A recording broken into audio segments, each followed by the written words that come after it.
हाय दोस्तों, आज की वीडियो में हम लेकर आए हैं एक मजेदार कहानी। और इसी तरह के वीडियो को सुनने के लिए हमारे चैनल DM कार्टून वीडियो को सब्सक्राइब करें, लाइक करें और अपने दोस्तों के साथ शेयर करें। चलिए अब कहानी शुरू करते हैं। औरत का फैसला। नैतिक मूल्यों से ये कहानी भले ही आपको इंसाफ करती ना दिखे, लेकिन जिम्मेदारियों की नजर से देखेंगे तो शायद कुछ समझ में आए। ये क्या है बहू, सुबह से घर का काम करती रहती है, फिर ऑफिस जाती है और बच्चों में लगी रहती है। अरे ऑफिस क्यों नहीं छोड़ देती, या फिर घर के लिए कोई नौकरानी रख ले। कैसी बात कर रही है माँ, जानती तो है ना अभी इनके ऊपर कितना लोन है। थोड़ा ही सही मदद कर देती हूँ तो अच्छा लगता है, और अभी उनको मेरे पैसे की जरूरत भी तो है। सुधा चंदर को बचपन से प्यार करती थी। एक ही मोहल्ले में खेल कूद कर बड़े हुए दोनों। जहाँ सुधा संपन्न परिवार से थी तो वहीं चंदर का परिवार आर्थिक परेशानियों से जूझता ही रहा। लेकिन सुधा की जिद के आगे किसी की नहीं चली। सुधा, कल ऑफिस जल्दी जाना है और 2 दिन के लिए गुजरात ऑफिस के काम से भी जाना होगा। अरे कैसी बात कर रहा है बेटा, बहू को अगले महीने बच्चा होने वाला है, इस वक्त तो उसके साथ रहे। अरे कोई बात नहीं ना माँ, उनको जरूरी काम होगा, वरना मेरा चंदर ऐसे वक्त में मुझे छोड़कर कभी नहीं जाता। चंदर सुबह घर से निकलता तो आधी रात को घर में घुसता, वो भी शराब के नशे में। चंदर की माँ उसे खूब समझाती। अरे माँ, देख रही हो ना कितना कर्जा है सर पर, काम करना पड़ता है। दिन रात काम नहीं करूँगा तो घर कैसे चलेगा। अरे लेकिन बहू को भी तो देख लिया कर, इस हालत में भी घर का बाहर का सारा काम करती है। चंदर तो जैसे माँ की बात सुनकर भी अनसुना कर देता है। ऑफिस के बाद चंदर का फोन माँ के पास आता है। माँ, वो ऑफिस के काम से आज रात के लिए पास के शहर के ऑफिस जाना पड़ रहा है, कल सुबह आ जाऊंगा। सुधा रात को कमरे में सो रही होती है कि उसके पेट में दर्द होता है। सुधा चंदर को वीडियो कॉल करती है। इनको फोन कर लो, शायद कुछ आराम मिले। लेकिन 10 बार फोन करने पर भी वो सुधा का फोन नहीं उठाता। ऑफिस के काम से गए हैं, हो सकता है बिजी हो। कितनी मेहनत कर रहे हैं हम लोगों के लिए। सुधा सो तो जाती है, लेकिन अकेले उसे कमरे में डर लगता है। अगले रोज चंदर घर आता है, जहाँ सुधा ऑफिस जाने के लिए तैयार हो रही थी। तुम आज भी ऑफिस जाओगे? कल रात भर तो ड्यूटी की है, थक जाओगे, छुट्टी ले लो ना। अरे नहीं नहीं, कैसी बात कर रही हो, ये तो पॉसिबल ही नहीं है।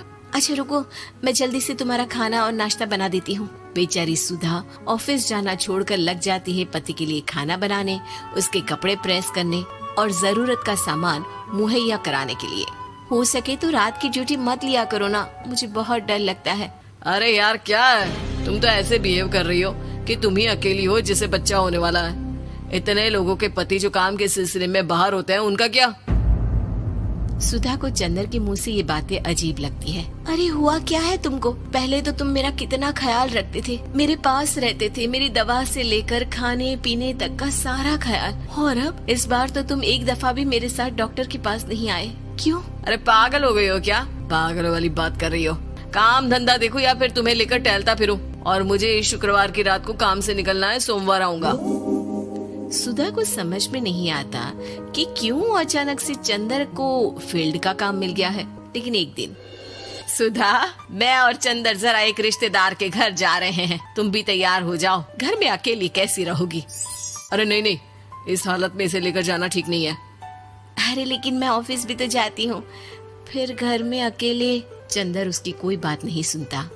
वो सीधा कार निकाल कर माँ को लेकर चला जाता है।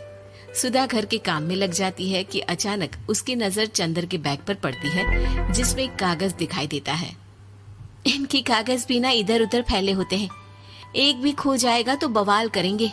लेकिन जैसे ही सुधा वो कागज खोल कर देखती है तो वो सदमे में आ जाती है। दरअसल वो कागज नहीं, बल्कि चंदर और उसके ऑफिस में काम करने वाली लड़की चांदनी की गोवा की टिकट होती है। सुधा चंदर के बैग को खोलकर देखती है तो उसे होटल के बिल से लेकर महंगे गिफ्ट्स और दूसरे शहरों के टिकट मिलते हैं। सुधा को समझते देर नहीं लगती कि उसका पति किसी और लड़की के साथ है। चंदर के आने पर सुधा उससे बात करती है। अरे नहीं नहीं, ऐसा कुछ नहीं है, तुमको गलतफहमी हो गई है। लेकिन जब सुधा के सवाल तीखे हो जाते हैं तो चंदर को अपनी गलती माननी पड़ती है। और वो सुधा से माफी मांग लेता है। सुधा फैसला कर लेती है कि वो चंदर को छोड़ देगी। बच्चे और सामान को लेकर वो घर से निकल ही रही होती है कि सास उसे रोकती है। कहाँ जाएगी बेटा, रुक जा। चंदर को सुधा का जाना खल नहीं रहा था।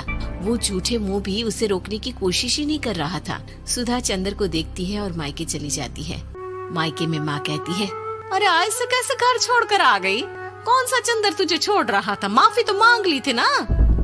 देखो बेटा, बेटी डोली में जाती है और अर्थी में ही निकलती है। पर पापा, मेरा आत्मसम्मान, उसका क्या? आपने मुझे पढ़ाया लिखाया है, इस लायक बनाया कि मैं खुद का खर्चा उठा सकूं, बेटी को पढ़ा सकूं, एक अच्छा जीवन पाऊं। अरे लेकिन पति की जरूरत तो होती है ना सुधा दीदी, और अगर आपको नहीं है तो इस बच्ची का सोचो जो अपने पिता से इस कदर जुड़ी है। आने वाले बच्चे की सोचो जिसके आने से पहले ही आपने पिता का प्यार से दूर करने की सोच ली। सुधा फोन देखती है लेकिन चंदर का कोई कॉल नहीं होता। वो समझ नहीं पाती कि अपने आत्मसम्मान के बारे में सोचे या बच्चों के बारे में। मम्मी, हम नाना नानी के घर से दादी और पापा के पास कब जाएंगे? नहीं जाएंगे बेटा, अब यहीं रहेंगे। नहीं मम्मी, मैं पापा के पास जाऊंगी। मुझे दादी के साथ रहना है। और मेरे साथ? हाँ, आपके साथ भी तो, सबके साथ माँ।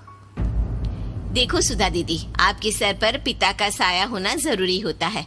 अपने घमंड के लिए पिता और बेटी को अलग मत करो। सुधा अब सामान उठाकर अपने ससुराल जाने लगती है, लेकिन मन में सवाल रह जाता है कि जिसे दुनिया घमंड समझ रही है वो उसका आत्मसम्मान था।